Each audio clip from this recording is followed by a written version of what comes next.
歡迎來到 Vibonese 頻道。今天我們將進行一次深度的心靈之旅。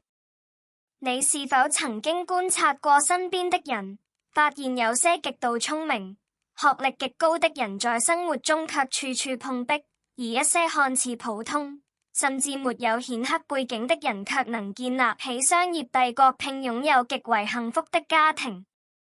這背後的答案並非運氣，也非偶然，這完全取決於一個人的管理能力、生存心態，以及我們每一天都在進行的無形戰爭。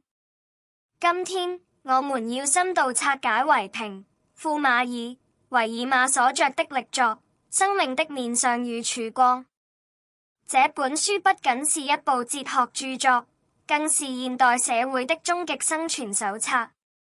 作者維平提出了一個震撼的觀點：生命本質上是一場戰爭，而最終的結果，你是贏還是輸，是外界唯一真正關心的東西。現在，請靜下心來，讓我們探索內在鬥爭、人際關係以及獲得成功的真正策略。第一章：內在的隱形戰場。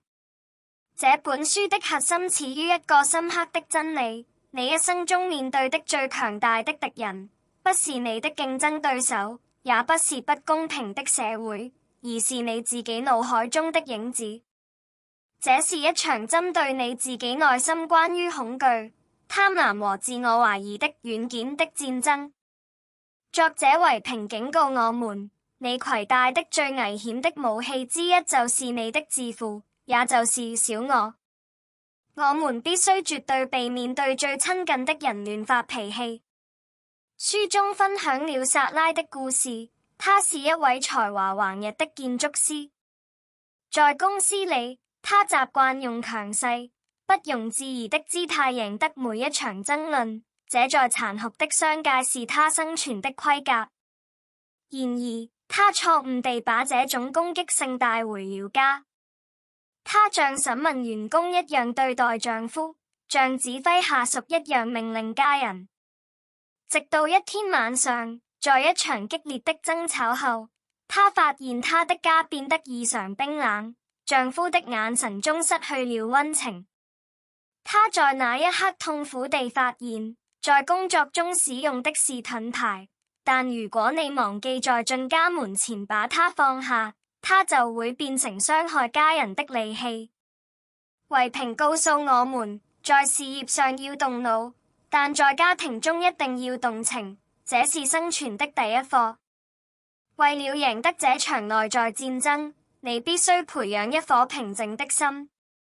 書中舉了亞里斯醫生的例子，在一次極其關鍵的手術中，醫院突然停電。在所有人驚慌失措，甚至有人摔壞器械的黑暗時刻，亞里斯醫生卻像雕塑一樣靜靜地站着，深呼吸，維持着內心的秩序。當電力恢復時，他的手穩如泰山。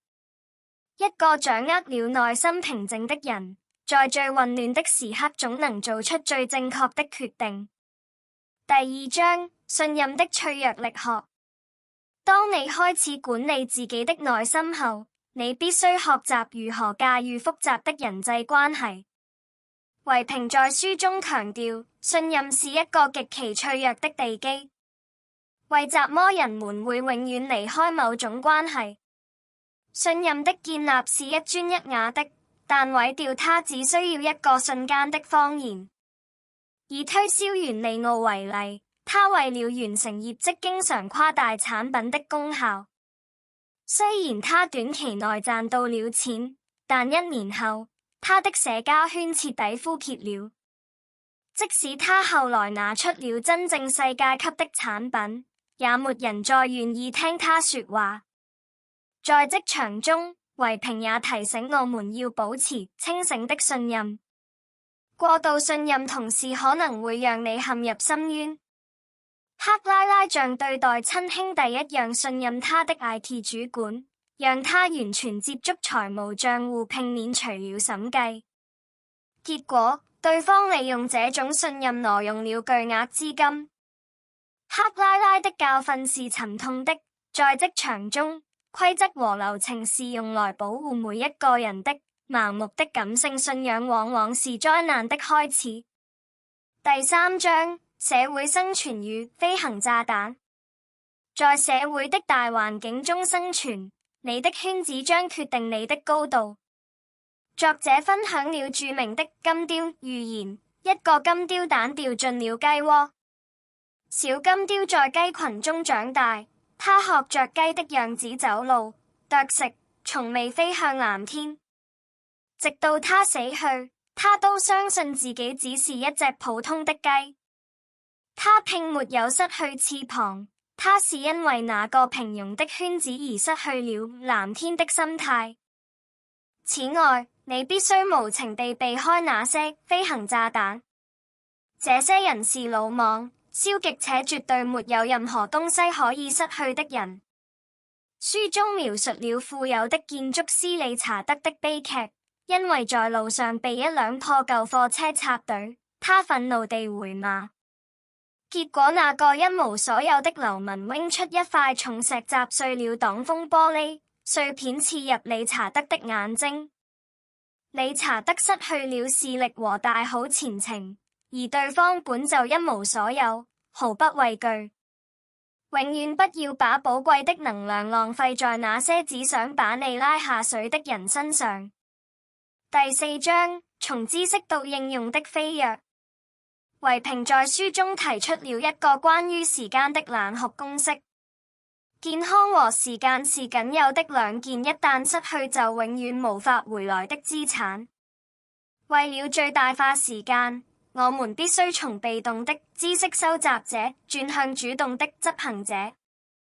托馬斯讀過100本關於健身的書，但他依然超重。